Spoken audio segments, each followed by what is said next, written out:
자, 오늘 우리에게 주시는 하나님의 말씀을 받겠습니다. 요한복음 1장 1절에서 5절까지 말씀을 우리가 함께 받겠습니다. 한 절씩 교독하고 마지막 5절은 같이 읽겠습니다. 1절입니다. 태초에 말씀이 계시니라. 이 말씀이 하나님과 함께 계셨으니 이 말씀은 곧 하나님이시니라. 그가 태초에 하나님과 함께 계셨고 3절 만물이 그로 말미암아 지은 바 되었으니 지은 것이 하나도 그가 없이는 된 것이 없느니라. 그 안에 생명이 있었으니 이 생명은 사람들의 빛이라. 5절 같이요. 빛이 어둠에 비추되 어둠이 깨닫지 못하더라. 아멘. 오늘 요한복음 강의 첫 번째 날인데요. 오늘 설교 제목이 4절 말씀에 있는 이 생명은 사람들의 빛이라. 오늘 설교 제목이 되겠습니다. 이제 오늘부터 새벽에는 요한복음 말씀을 가지고 우리가 기도하고 또 은혜를 나누려고 하는데요. 이제 본격적인 강의를 시작하기 전에 요한복음이 어떤 성경인지는 간단하게만 좀 말씀을 드릴게요. 신약 성경이 처음 4권의 성경책 마태, 마가, 누가, 요한을 우리가 사복음서라고 하고요.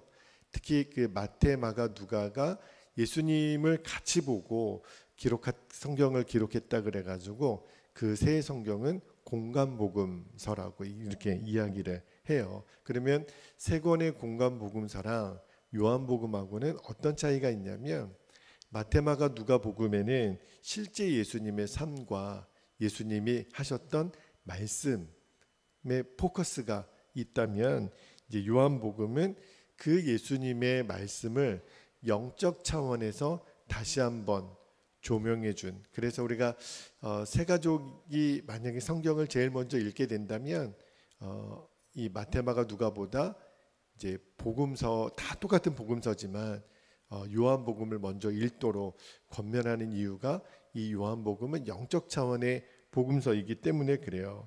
그리고 요한복음은 누가 기록을 했냐면 예수님의 제자 요한이 기록을 했죠. 근데 요한복음을 왜 기록했냐면 아예 말씀에 요한복음서의 기록 목적을 이렇게 설명을 합니다. 요한복음 20장 31절에 보면 이렇게 기록되어 있어요. 오직 이것을 기록함은 요한복음 성경의 기록의 목적이라는 거예요.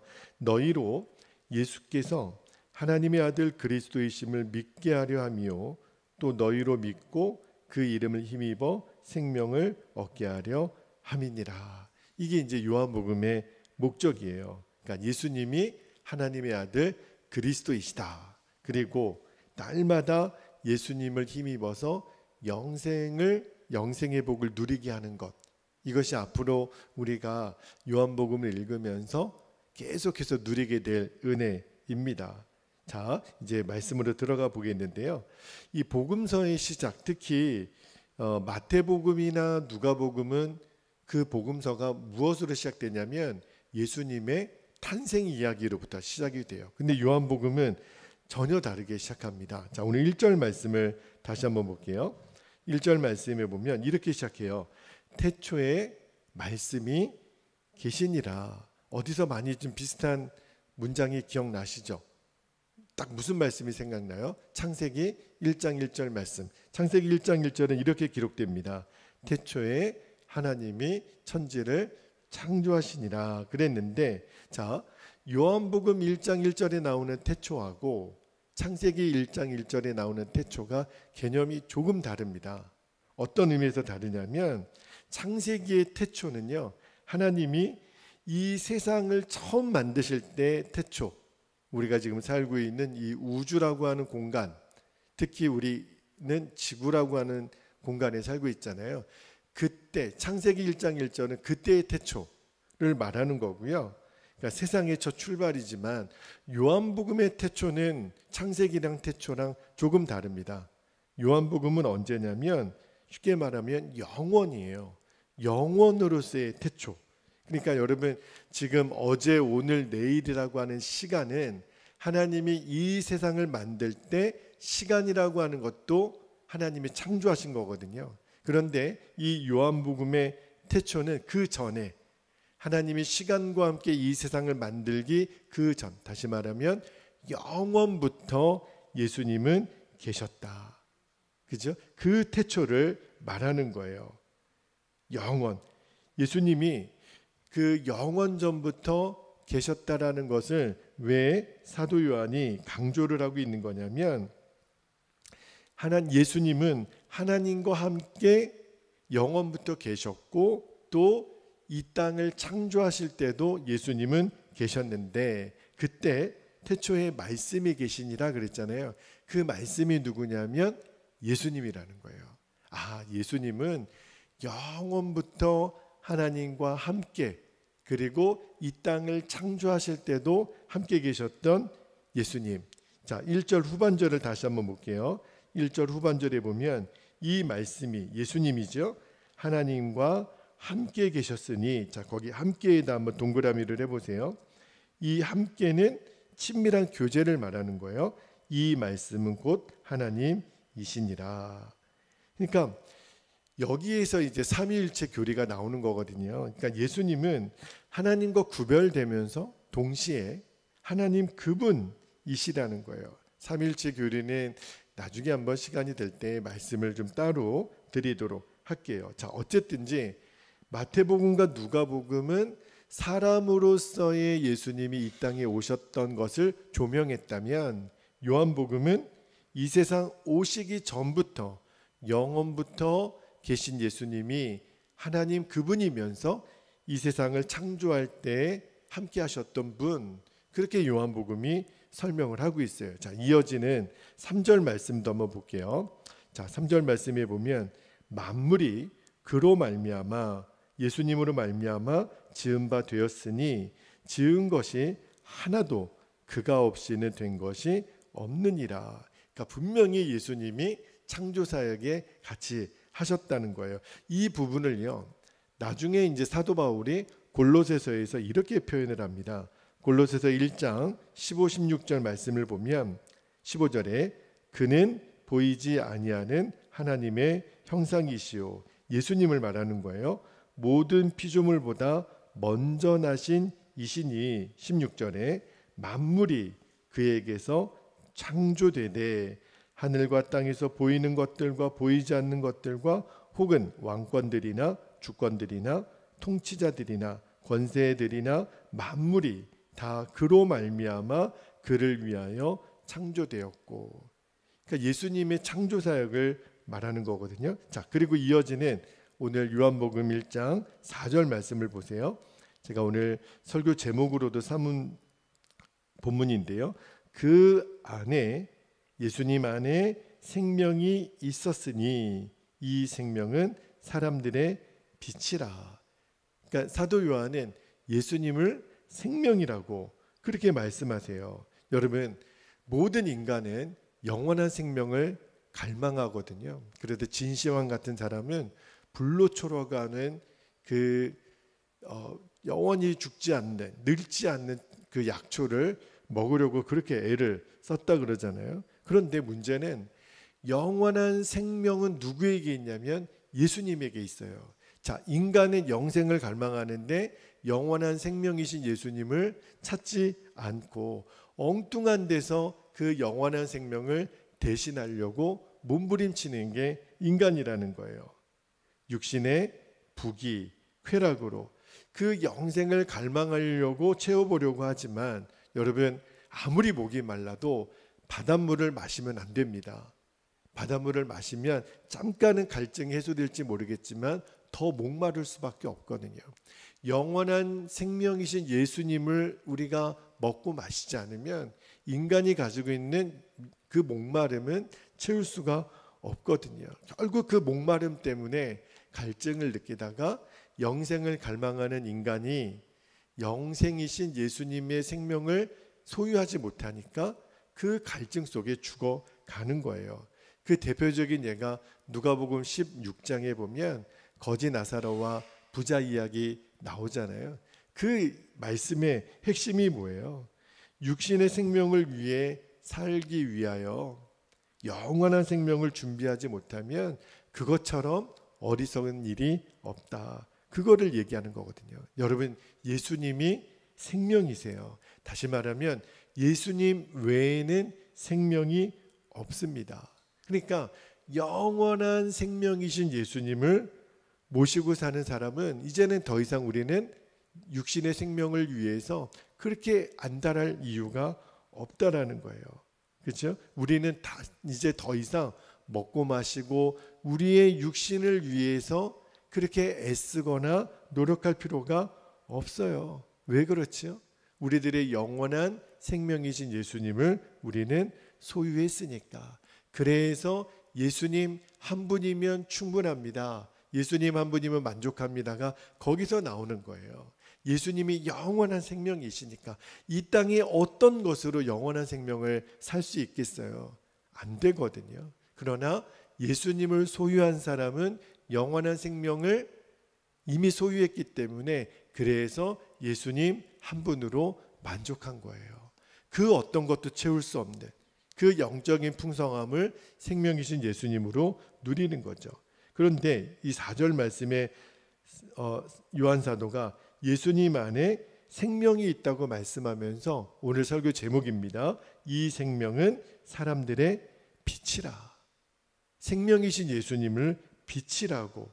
그러면 생명이 없는 사람들은 지금 어떤 상태에 있을까요? 어둠 속에 있습니다. 생명이 없으니까. 그러니까 어둠은 누가 지배하고 있냐면 지금 사망이 지배하는 거예요. 사망이 지배하는 상태가 어둠이거든요. 그러니까 여러분 깜깜한 데 있으면요, 자기 자신을 구별하지 못해요. 여러분 깜깜한 빛이 없는 밀실에 있으면요, 나의 얼굴, 상대방의 얼굴이 구분이 안 됩니다. 그 말은 무슨 말이냐면 어둠 속에 있는 사람은 내가 어둠 속에 있다는 것을 몰라요. 그런데 빛이신 예수님이 딱 나타나면, 우리가 빛이신 예수님 앞에 딱 서 있으면 내 어두움이 그대로 드러나서 내 실체가 다 드러나죠. 그러니까 예수님 앞에 딱 서게 되면 사람은 딱 둘로 나눠요. 첫 번째는 그 빛이신 예수님을 받아들이지 않는 겁니다. 인정하지 않는 거예요. 어둠 속에 있는 자신을. 그래서 오늘 5절 말씀이 바로 그거거든요. 5절 말씀 한번 보세요. 5절에 빛이 어둠에 빛이 돼. 빛은 예수님이에요. 그런데도 어둠이 깨닫지 못하더라. 그렇게 되어 있어요. 그러니까 끝까지 빛이신 예수님 앞에 자기 자신을 드러내지 않는 거예요. 이게 무서운 거예요. 빛이신 예수님 앞에 서게 되면 나에게 그 빛이 들어오도록 내 마음을 열어야 되거든요. 그래야 내가 누구인지, 내가 영적으로 어떤 상태인지를 그제서야 알 수 있는데, 끝까지 내 마음을 닫고 빛이신 예수님이 오셔도 여기 보니까 어둠이 깨닫지 못하더라. 빛이 없어서가 아니라 빛을 거부했기 때문에 그 사람은 지옥의 어둠에서 살 수밖에 없어요. 그런데 빛을 받아들이는 사람이 있거든요. 그러니까 빛 앞에 자신 속에 있는 어둠을 드러내는 사람. 물론 여러분, 빛 가운데 나를 드러내는 일은 굉장히 힘든 일이에요.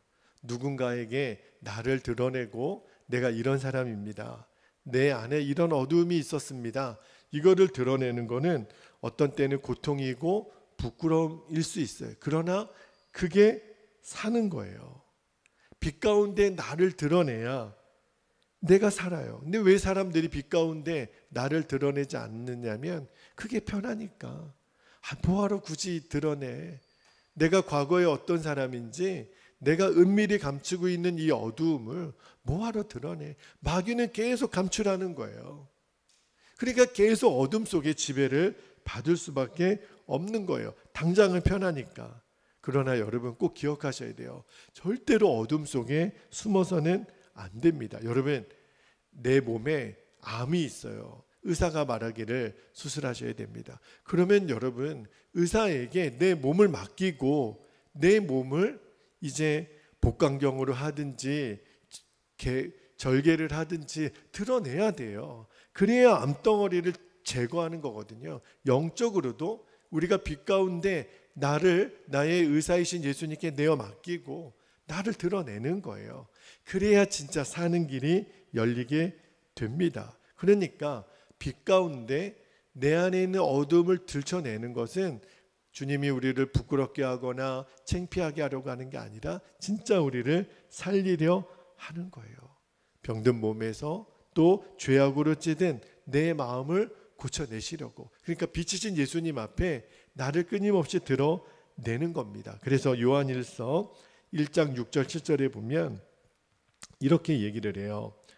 이 요한일서도 사도 요한이 이제 우리가 기록했다고 보는데, 자 6절에 만일 우리가 하나님과 사귐이 있다고 어둠에 행하면 그는 거짓말을 하고 진리를 행하지 아니함이거니와 7절에 그가 빛 가운데 계신 것 같이 우리도 빛 가운데 행하면 우리가 서로 사귐이 있고 그 아들 예수의 피가 우리를 모든 죄에서 깨끗하게 하실 것이요.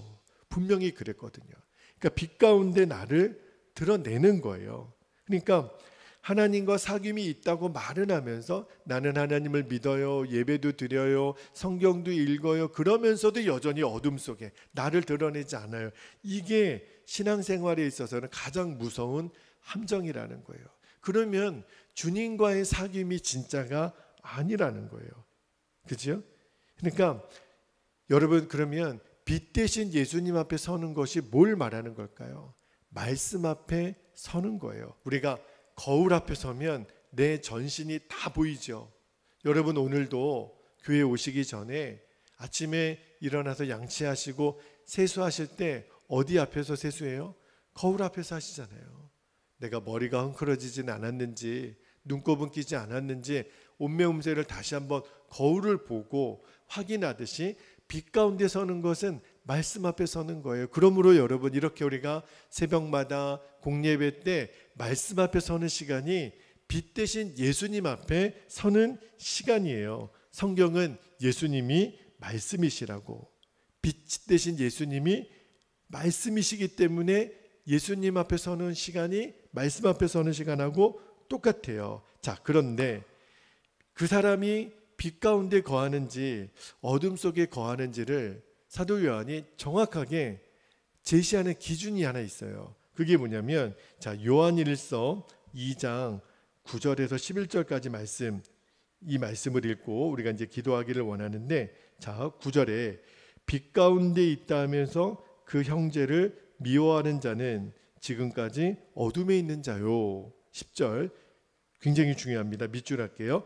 그의 형제를 사랑하는 자는 빛 가운데 거하여. 자, 거기 밑줄 하시고, 자기 속에 거리낌이 없으나 11절에 그의 형제를 미워하는 자는 어둠에 있고, 거기도 밑줄 한번 해보세요. 미워하는 자는 어둠에 있고 또 어둠에 행하며 갈 곳을 알지 못하나니 이는 그 어둠이 그의 눈을 멀게 하였습니다. 그러니까 우리가 빛 가운데 있는지 어둠 가운데 있는지를 뭘 보고 우리가 알 수 있냐면, 그가 지금 사랑하는 자인지 미워하는 자인지. 그러니까 여러분, 우리가 누군가를 미워하고 누군가를 판단하고 누군가를 비판하고 누군가를 싫어하는 감정은요, 내 스스로 어둠 속으로 들어가는 일과 똑같아요. 그럴 수가 없다라는 거예요. 빛 가운데 있는 자는 사랑하는 자고 사랑하는 자는 빛 가운데 있다 그랬어요. 그러니까 사랑하고 있는 사람이 예수님 앞에 있는 것과 똑같은 거예요. 그러니까 내 안에 지금 사랑인가, 이 말이 사랑인가, 이 행동이 사랑인가를 늘 보셔야 돼요. 사랑이 맞다면 나는 지금 예수님과 동행하고 있는 거예요. 어둠 속에 있지 않는 거예요. 그러나 예수님을 믿는다고 하면서도 여전히 내 마음에 미움이 가득하면 나는 어둠 속에 있는 거예요. 빛 대신 예수님하고 지금 등지고 있는 거예요.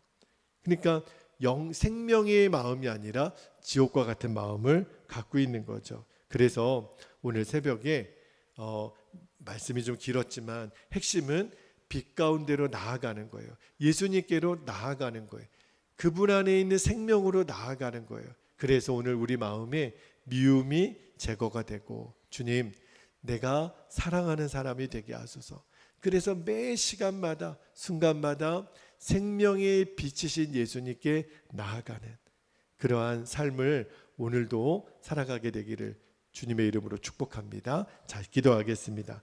오늘 두 번 나눠서 오늘도 기도를 할게요. 먼저 4절 말씀 붙들고 기도하겠습니다. 4절에 그 안에 생명이 있었으니 이 생명은 사람들의 빛이라 그랬어요.